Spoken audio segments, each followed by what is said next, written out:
እኔ እንደ ቆዳ ሐኪም ስለ ዝናብ ወቅት ልገምግማችሁ እፈልጋለሁ። ዝናብ ወቅቱ ሲመጣብን በተለይም ኖቬምበር፣ ዲሴምበር፣ ጃንዋሪ፣ ፌብሩዋሪ ወቅት ሲደርስ የቆዳ እርጥበት ይቀንሳል። አሁን ጥያቄው ወይም ሐሳቡ የቆዳ ደረቅነትን እንዴት እንደምንቆጣጠር ነው። ሁሉም ሰው የሞይስቸራይዘር መጠቀም ልማድ ማድረግ አለበት። ለምን ሞይስቸራይዘር? ሞይስቸራይዘሮች በዚህ ወቅት በቆዳ ውስጥ የውሃ ጉድለት እንዳይከሰት የሚያረጋግጡ ሴራማይድስ ይይዛሉ። ሞይስቸራይዘር ከመታጠበው በኋላ ጠዋትና ማታ በቀን 2 ጊዜ መቀባት አለበት።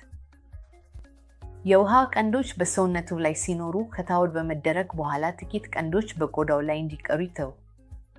ሞይስቸራይዘር በመቀባት ከሞይስቸራይዘሩ ጋር ውሃውን በቆዳው ውስጥ እንዲቆይ ያደርጋሉ። ራስዎን በተደጋጋሚ አሞይስቸራይዝ። ከሞይስቸራይዘሩ ጋር የውሃ ያሉትን ፍራፍሬዎች እባክዎን ይብሉ። ለምን የውሃ ያሉት ፍራፍሬዎች?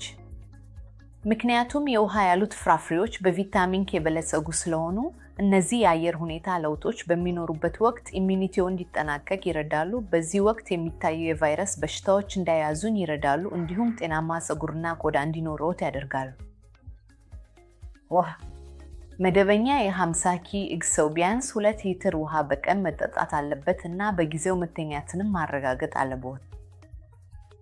ከሌሊት 10 ሰዓት በፊት እንዲተኙ ያረጋግጡ፣ ምክንያቱም በጠዋትና በሌሊት የሚሰራ የቆዳ ሲርካዲያን ሪዝም ተብሎ የሚታወቀው ነገር አለ። ሌሊት በሚያሳንሱበት ጊዜ የቆዳው ሲርካዲያን ሪዝም ይታወካል። ስለዚህ የፀጉር መውደቅ፣ የቆዳ እብጠት እና የተወላጅ የሆኑ ችግሮች ሁሉ በዚህ ጊዜ ይታወካሉ። ለምሳሌ የደረቅ ቆዳ ጂንስ ካለቦት ባለፉት ቀናት አካባቢ አልተኛም ብለው ከነበሩ በድንገት ቆዳው ምንም ምክንያት ሳይኖረው ይደረጋል።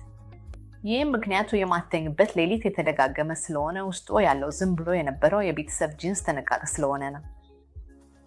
ስለዚህ በሌሊት ማስተኛት ምክንያት ኢሚዩኒቲው ሲቀንስ ጂንሱ ተነቃቃና በቆዳው ላይ የደረቅ ቆዳ ችግር በግልጽ ሁኔታ ታያለች።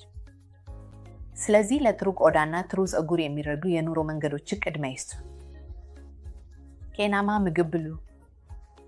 ፍራፍሬን በምግቦ ውስጥ በተመጣጣኝ መጠን በበይነ ምግቦ ውስጥ ያካትቱ እና በጊዜው ላይ ተኝተው ያረፉ።